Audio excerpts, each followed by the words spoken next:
Raja Teran Belitung. Saat ini kita berada di satu di antara ratusan anggota Madu Teran Belitung. Kita akan mengetahui bagaimana cara memelihara log atau koloni lebah madu teran yang ada di Belitung Timur ini. Kita akan langsung menemui ke salah satu anggotanya, ya ini dia, Bang Hasbullah atau lebih dikenal dengan nama kerennya Ki Tapa. Assalamualaikum Ki. Waalaikumsalam warahmatullahi wabarakatuh. Ki, saat ini kan kita lagi lagi boomingnya tentang madu teran. Ya. Ki bisa bagi tips sedikit mungkin untuk perawatan madu teran? Perawatan madu teran. Ya. Oke, yang pasti sebelum kita berbudidaya kita harus mengenal siapa dia teran. Setelah kita mengenal apa yang dibutuhkan, yang pasti vegetasi yang harus diperhatikan. Sumber nektar, sumber polen, air, sumber resin. Karena benda ini memerlukan resin atau getah. Kalau jenis apis kan dia memproduksi lilin dari tubuhnya sendiri. Kalau apis itu yang penyengat ya? Apis dorsata yang madu hutan, Apis cerana yang nyiruan kalau orang Belitung nyebutnya nyirun. Nyirun. Jadi kita bisa lihat yang lain mungkin ya, madu yang lain ya. Siap. Nah, yang jelas harus di bawah naungan. Karena beberapa kejadian ketika dia terlalu panas tanpa perlakuan tertentu, koloni akan lari. Perlakuan seperti apa misalnya Ki untuk ininya? Untuk jelas, koloni bentuk atap yang ada ventilasi, terus ada styrofoam atau apapun yang bisa menghambat panas. Jadi kalau hanya sekedar triplek atau tehel, itu bisa menyebabkan kantong-kantong madu di pot itu meleleh dan ujung-ujungnya si lebah merasa tidak betah kabur. Karena di rumah saya itu ada sekitar 10 atau 12 koloni yang lari karena kepanasan. Ya. Oke, bisa lihat satu contoh koloni ya. Satu contoh koloni. Oke. Ini kelihatannya koloni kalau dari ini corong. Kita lihat ya. Ya. Itu sepertinya cantik karena dia berkilau. Kemudian seharusnya kalau koloninya bagus gitu,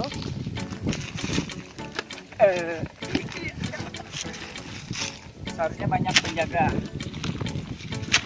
yang berada di sekitar sini. Nah, ini koloninya lumayan nih, lumayan cantik.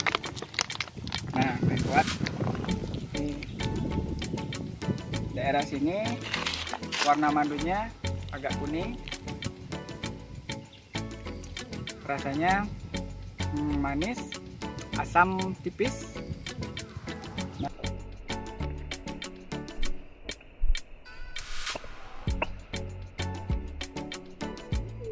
Koloni yang kuat itu ciri-cirinya seperti apa sih? Koloni yang kuat itu yang jelas kalau dari tampilan awal, yang jelas dari pintu masuk tadi dia akan mengkilap, kemudian bersih karena pekerjanya ramah yang membersihkan. Kemudian kalau dari dalam sini kita perhatikan tidak ada jamur, artinya itu koloni ini cukup kuat karena dia mampu membersihkan sekitaran dalam topping ini. Istilah kotak ini disebut dengan topping ya? Ya, topping. Kenapa harus digunakan plastik nih? Ada plastiknya nih. Plastik ini sebetulnya kenapa dipilih yang bening? Karena memudahkan dalam mengontrol isi dalam topping itu. Jadi kita tidak perlu membuka plastiknya, kita bisa memantau dari luar. Meskipun malam hari kita bisa memantau, karena pembudidaya lebah ini kadang-kadang dia bekerja sebagai orang lain, tapi juga beekeeper. Jadi siang hari dia tidak sempat, malam hari dia bisa melakukan pengontrolan terhadap koloni. Lapisan apa aja yang dibutuhkan untuk nutup topping ini? Untuk nutup topping itu yang wajib itu adalah plastik yang ini yang pertama. Plastik putih bening ya? Plastik putih bening, ataupun tidak dipakai. Yang kedua, kebanyakan rekan-rekan Raja Teran itu menggunakan semacam musa atau karpet Nah, kemudian baru tutup papan kayak gini. Oke. Nah, Sebagai peneduh mungkin kayak ya. untuk menjaga suhu di dalam topi ini. Oke. Atau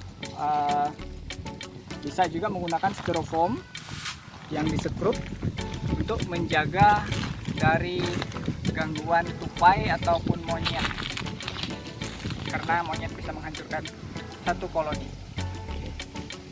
Salah satunya kita butuh tiang seperti ini.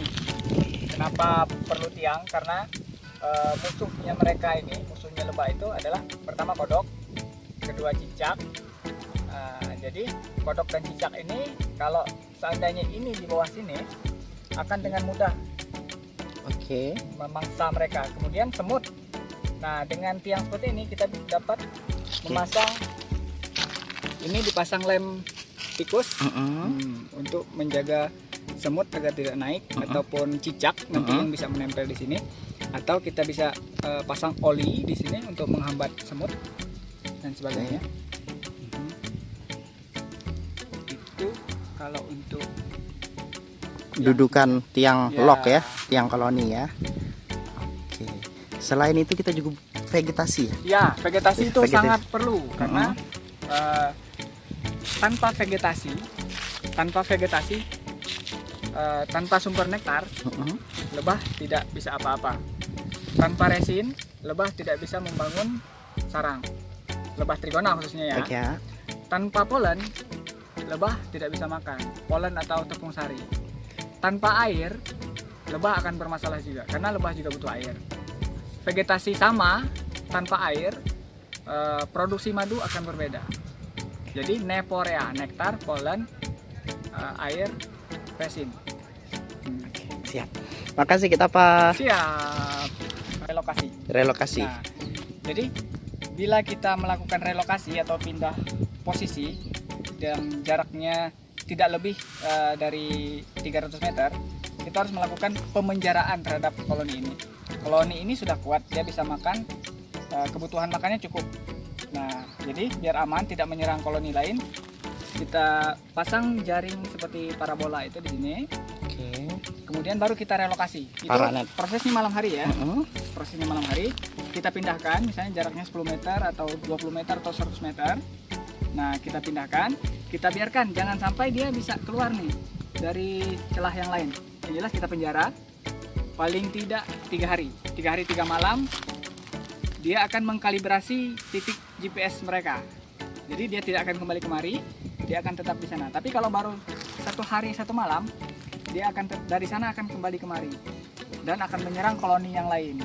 Kemudian pertempuran itu bisa terjadi selama 1 minggu sampai koloni musnah.